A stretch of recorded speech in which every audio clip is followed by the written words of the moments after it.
Você foi ensinado que os bancos centrais existem para estabilizar a economia, para controlar a inflação e para proteger o seu dinheiro, certo? Hoje, aqui nesse vídeo, você vai descobrir que isso não é só uma mentira deslavada, é a mentira mais cara da história da humanidade. A verdade é que bancos centrais não são o bombeiro que apaga o incêndio da economia. Eles são o próprio incendiário. Ele não luta contra a inflação, ele é a própria fonte da inflação. E ele não protege seu dinheiro. Isso não poderia ser menos verdade. O Banco Central é a ferramenta mais eficiente já criada na história da humanidade para roubar o seu dinheiro de forma silenciosa e legalizada todo santo dia, a todo momento. O que você vai ver hoje aqui nos próximos 30 minutos não é teoria da conspiração. É simplesmente a mecânica do maior crime que já existiu. E como em todo crime muito bem executado, as vítimas mal percebem que estão sendo lesadas. Você sente isso no dia a dia quando você vai no supermercado, quando sua compra fica 10% mais cara a cada mês, no tanque de gasolina, quando você enche o tanque e consome uma parte cada vez maior do seu salário, quando você percebe que está trabalhando mais e mais e mais e o seu poder de compra continua encolhendo. Você olha para o seu extrato bancário, para o seu holerite e os números parecem os mesmos ou até maiores, só que a realidade diz uma outra coisa. A realidade é que você está conseguindo comprar cada vez menos coisa porque o seu dinheiro está sendo desvalorizado sistematicamente e de propósito. O conflito que a gente vive é o seguinte: existe uma instituição chamada Banco Central que tem o monopólio sobre a criação do dinheiro. E essa instituição usa esse poder não para o seu bem, mas para financiar governos cada vez mais gastadores e para resgatar um sistema bancário falido, diluindo o valor do seu esforço e da sua poupança no processo. É uma espécie de imposto invisível, um confisco que não tem legislação apoiando, é simplesmente a razão pela qual a classe média está desaparecendo cada dia que passa e a distância entre os mais ricos e os mais pobres da população nunca foi tão gigantesca. Isso não é um fenômeno só brasileiro, tá? Isso acontece ao redor do mundo. E a pergunta não é se eles estão fazendo isso, a pergunta é como que eles conseguiram nos convencer de que essa estrutura não é apenas normal, mas é necessária para que a economia funcione. Para entender essa resposta, a gente precisa primeiro voltar no tempo e desmontar as 3 mentiras fundamentais, os 3 pilares que sustentam essa farsa chamada Banco Central. E o primeiro pilar é o mais chocante de todos. Por muito tempo eu mesmo acreditei nessa narrativa padrão. Tendo feito faculdade de economia, ainda me ensinaram e me doutrinaram mais ainda que os bancos centrais eram fundamentais e necessários para o funcionamento da economia. Eu acreditava, como a maioria das pessoas, que a economia era uma ciência complexa, quase que mística, em que os banqueiros centrais eram os sumos sacerdotes que decifravam ela para o nosso bem. Eles estavam ali para nos proteger de um verdadeiro colapso ou de voltarmos para o tempo das cavernas ou vivermos no cenário de Mad Max. Eu achava que a inflação era apenas um efeito colateral de crescimento econômico. O meu erro e o erro de milhões de pessoas foi tentar entender o sistema usando as regras que o próprio sistema criou para nos ensinar, nos doutrinar. É como tentar entender a mágica olhando apenas para as mãos do mágico, e não para o que acontece de verdade atrás dos panos, atrás das cortinas. A verdadeira virada de chave não veio de ler livros de economia tradicional. Eles são em grande parte os culpados pela doutrinação, por tentar nos ensinar através desses manuais de ofuscação que isso tudo é correto e natural. A verdadeira virada de chave não veio de ler livros de economia que me deram na faculdade de keynesianismo. Eles são em grande parte os manuais de ofuscação, de doutrinação que servem esse sistema. A clareza veio de ler a Escola Austríaca de Economia, mas recentemente teve uma entrevista do Tucker Carlson com um economista chamado Richard Werner, que deu declarações completamente bombásticas sobre a opinião dele sobre como é a mecânica histórica e contábil desse sistema corrupto chamado de bancos centrais. Werner mostrou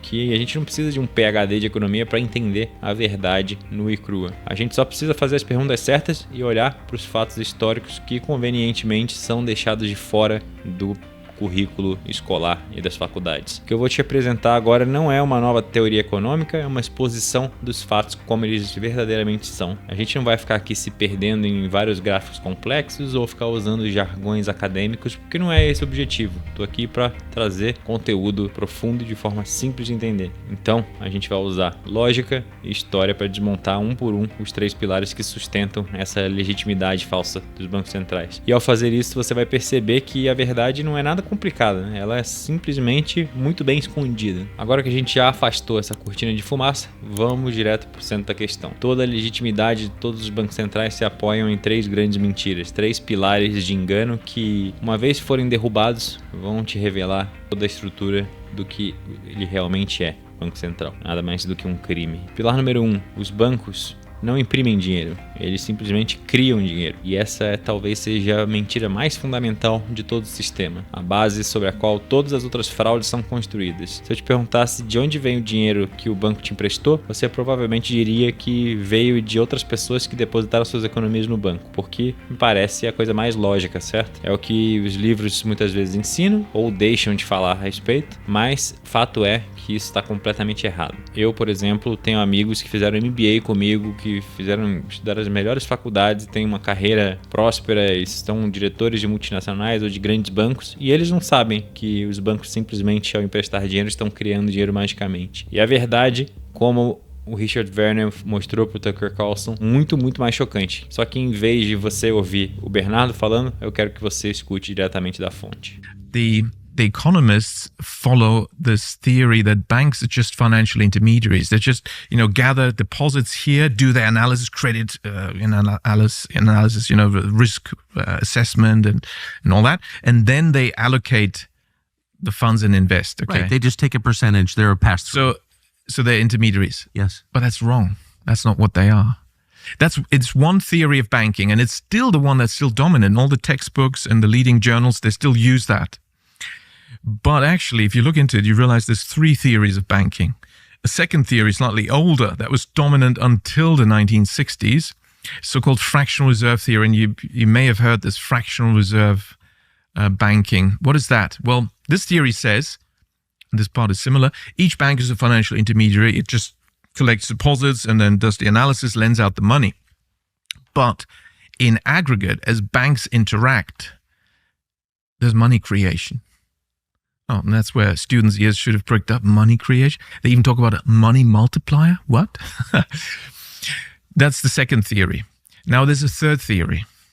And that one had been made out to be a wacky conspiracy theory. Oh. But it is the one that was more or less quite widely known until about a century ago. Mm. And that's the credit creation theory of banking. And this one says banks are not financial intermediaries. Banks are special.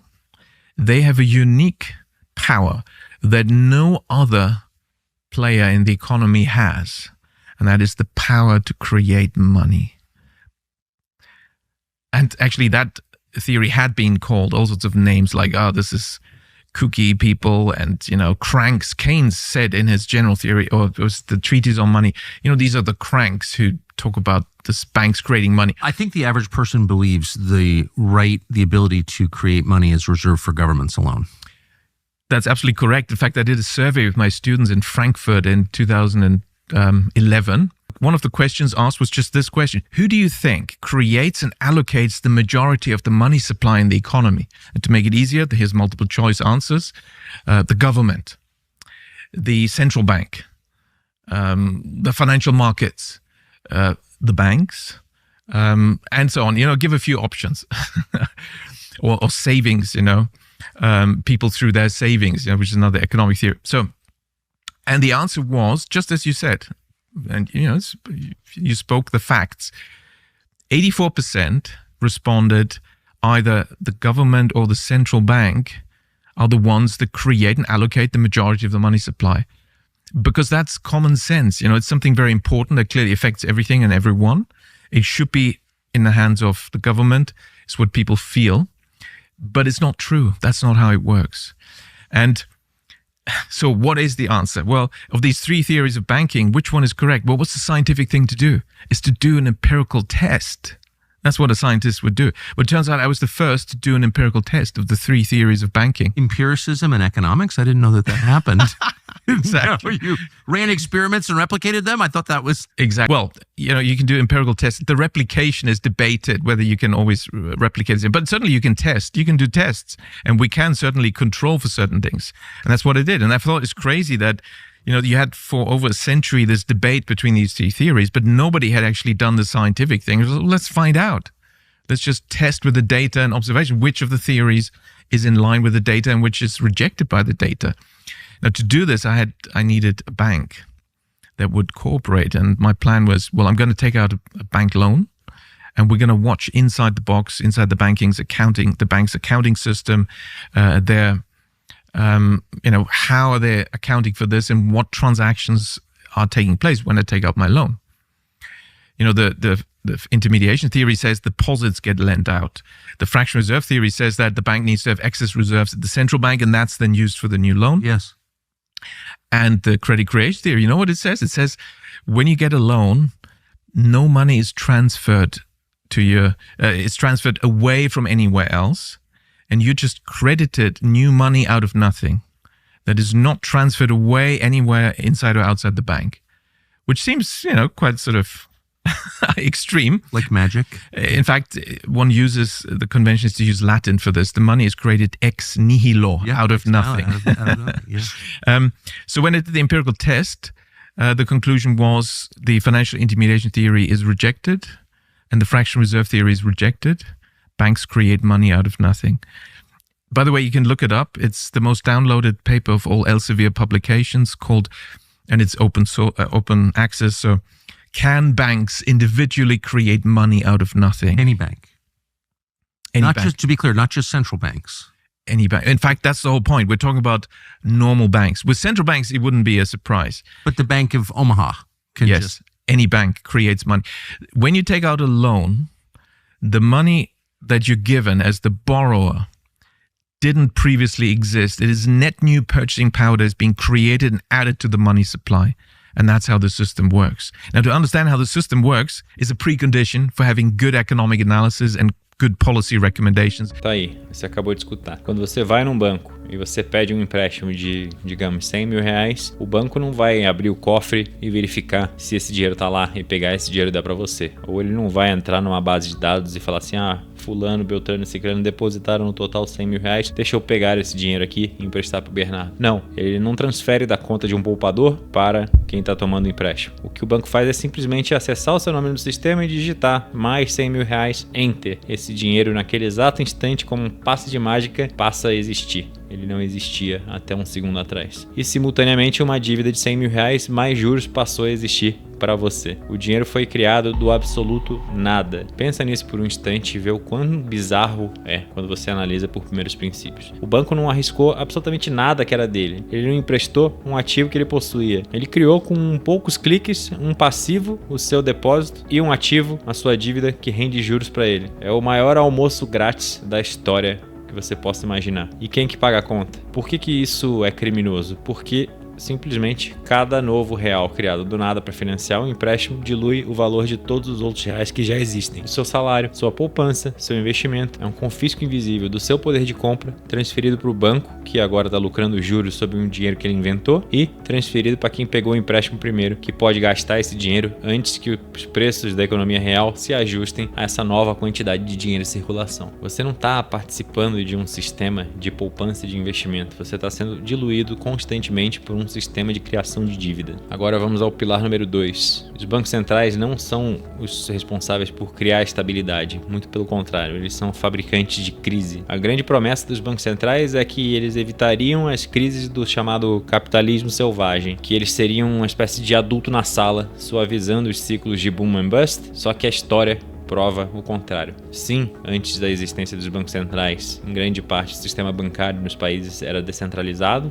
haviam grandes bancos de escala nacional, mas a enorme maioria da movimentação financeira ocorria nos bancos regionais, que são localizados, e aí, muitas vezes, esses bancos tomavam riscos desnecessários, emprestavam dinheiro demais e quebravam. A questão é a seguinte: quando isso acontecia, poderia ter corrida bancária, mas ela era algo descentralizado, algo local que não se espalhava, não tinha um contágio generalizado que nem agora. Como o Werner explica no vídeo com Tucker Carlson, os bancos centrais incentivam os bancos comerciais a direcionar o crédito recém-criado não para a economia produtiva, que são as novas fábricas, inovação, pequenas empresas, mas sim para comprar cada vez mais ativos financeiros e ativos imobiliários. Simplesmente porque é mais fácil, mais rápido e gera bolhas que dão a falsa sensação de prosperidade. E o resultado é um ciclo vicioso e previsível. Número 1, os bancos centrais baixam juros, tornando o crédito cada vez mais barato. Depois, os bancos inundam o mercado com dinheiro novo para hipotecas e especulação na bolsa. Depois, os preços dos imóveis e das ações disparam, não por causa de valor real, mas sim por causa do excesso de dinheiro circulando na economia, perseguindo a mesma quantidade de ativos, e aí é o que a gente conhece como bolha especulativa. Depois que as bolhas se formam, em algum momento o Banco Central sobe os juros para controlar a inflação que ele mesmo criou. E aí o crédito fica caro, a música para, a bolha estoura e quem paga o pato? Os bancos? Não, lógico que não. Eles são grandes demais para quebrar e aí eles recebem resgates bilionários do próprio Banco Central. Quem paga o pato é você, porque você perde a sua casa, ou a sua casa é desvalorizada, você perde seu emprego e para completar a inflação gerada aumenta cada vez mais o preço das coisas e dilui o seu poder de compra. As crises não são por acidente, elas são a consequência inevitável desse modelo falho, desse modelo corrupto. E pior ainda, elas são uma ferramenta de consolidação de poder econômico. A cada crise, os bancos pequenos quebram, os grandes ficam maiores e os ativos de quem faliu são comprados a preço de banana por quem tem acesso privilegiado ao dinheiro que foi recém-criado, fresquinho saído da impressora. É a maior transferência de riqueza da história, repetida década após década. E vamos finalmente ao pilar número 3, que é o seguinte: os bancos centrais não servem ao público, eles servem ao Estado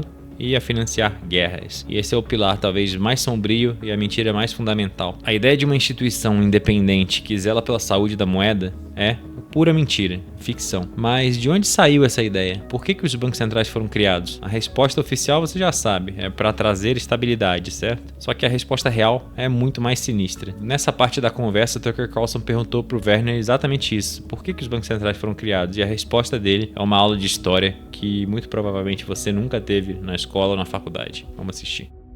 The Central Bank of the United States, the Fed, was created right before the war. I mean, Yes, right before the war, exactly. a few months before the war. What was the role of the central banks during that war? The most important war in the last 1,000 years. Yeah, well, it was really at the pinnacle of the war economy. There's no doubt about that. It's very clear. And the same is true, of course, for the other side. And now from 1917, the US and Germany were at war, which is very sad. A lot of Americans are of German descent, and Germans didn't really want to be at war with Germany, but that's what happened. So we've got these two countries at war, sad, the soldiers dying in the trenches, and their economies organized as war economies. At the pinnacle of the war economies are the central banks. So who were the key players in the German central bank, the Reichsbank, which was 100% privately owned? Well, was somebody called Max Warburg, or Max Warburg, you might say in English. And who was at the pinnacle, in fact, was a founder of the Federal Reserve, and who was the key person there? It was somebody called Paul Warburg, his brother. But of course, the soldiers have to kill each other, and these two countries are at war. Wait. The head of the German central bank and the head of the American central bank were run by brothers during a war between the U.S. and Germany? Yes. Now, I have to qualify it. They weren't the formal governors, but they were the key people. Did anyone notice this?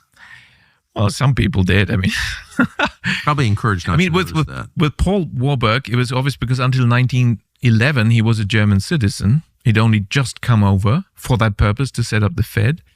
And he was speaking, half German, basically, when he spoke English. So, it wasn't... if you were looking for some details, you'd quickly find this. How did the brothers do during the war? Were they destroyed? Were their fortunes taken away? Oh, no. Of course, Max Warburg stayed in power at the Reichsbank. He was the one who signed off on Hitler's proposed head of the central bank, even in the 1930s. It was also Max Warburg still. They were those, I can't believe brothers were at Absolutely. Yeah. those banks. Yes. And of course, I don't want to just, pinpoint the Warburg family, but, there's other families, and there's many families. There's JP Morgan, and they're of various backgrounds and ethnic backgrounds and whatever. But the principle is we do have... that it's an inside game.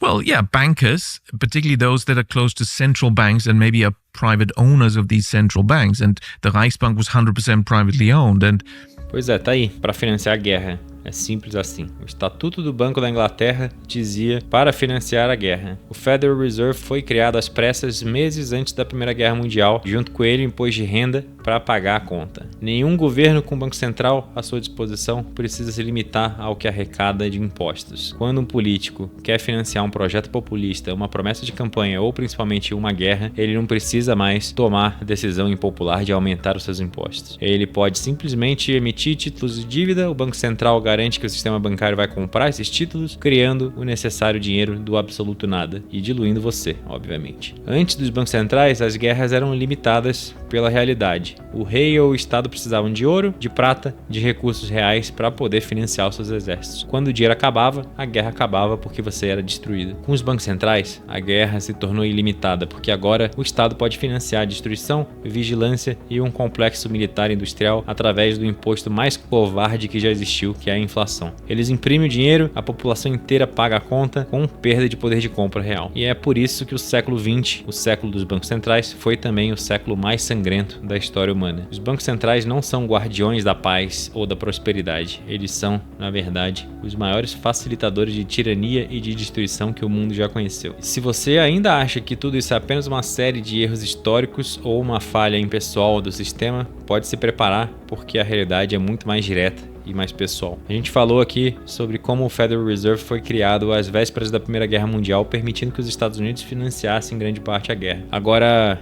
vamos dar nome aos bois, ok? O homem considerado o pai do Federal Reserve, um dos principais arquitetos que esteve lá na ilha de Jekyll arquitetando o plano para o Federal Reserve Act, que era vice-presidente do seu conselho, era um banqueiro chamado Paul Warburg. Ao mesmo tempo, lá do outro lado do Oceano Atlântico, na Alemanha, o país inimigo dos Estados Unidos na Primeira Guerra Mundial, quem era o chefe do Reichsbank, o Banco Central Alemão, e também o banqueiro pessoal do Kaiser Guilherme II. Era o irmão do Paul Warburg, o Max Warburg. É muito surreal, mas deixa isso assentar por um instante. Durante a guerra mais destrutiva que o mundo já tinha visto, os sistemas financeiros de ambos os lados financiando o conflito eram geridos por irmãos. Isso não é uma teoria, não é conspiração, é um fato histórico documentado, e a guerra não era um obstáculo para o negócio deles, a guerra era o negócio deles. E o sistema de Banco Central, com a sua capacidade infinita de criar dinheiro do absoluto nada a partir de dívida, era a ferramenta perfeita para garantir que esse negócio fosse o mais lucrativo e duradouro possível, não importando quantos milhões de vidas fossem ceifadas e perdidas pelo caminho. Você não terminou esse vídeo da mesma forma que você começou. Você agora não vê mais o Banco Central como uma entidade necessária e indispensável para o funcionamento da economia. Pelo contrário, agora você enxerga o Banco Central pelo que ele realmente é, um mecanismo de confisco disfarçado de política monetária. Você entende que a inflação não é um acidente, mas é uma ferramenta desenhada especificamente para roubar de você o seu poder de compra, o fruto do seu trabalho, o seu tempo de vida e a sua energia. Você sabe agora que as crises não são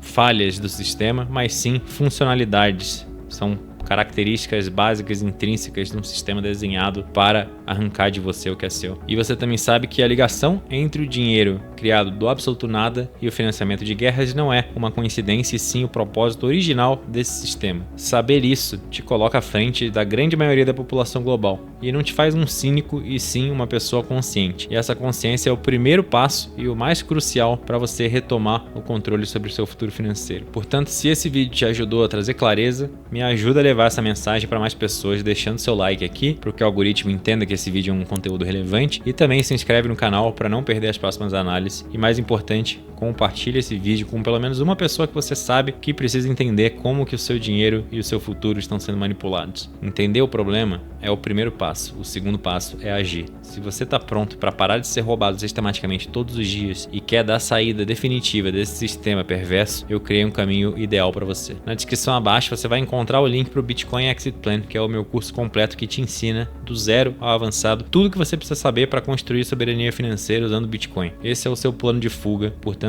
clica no link aqui e comece agora. E se você achou a história da criação dos bancos centrais fascinante, você precisa ver como esse plano foi arquitetado e executado nos mínimos detalhes. O próximo vídeo que eu separei para você aqui é um dos primeiros episódios do Better Money Podcast, onde eu e o meu grande amigo pessoal Jaraguá BTC dissecamos passo a passo como se deu o que a gente chama de o maior crime da história história da humanidade. É uma conversa profunda, cheia de insights que complementa perfeitamente tudo que a gente viu aqui nesse vídeo hoje. Eu tenho certeza que você vai gostar. Portanto, clica no card que está aqui na tela agora e vamos continuar essa jornada junto comigo. Te vejo lá.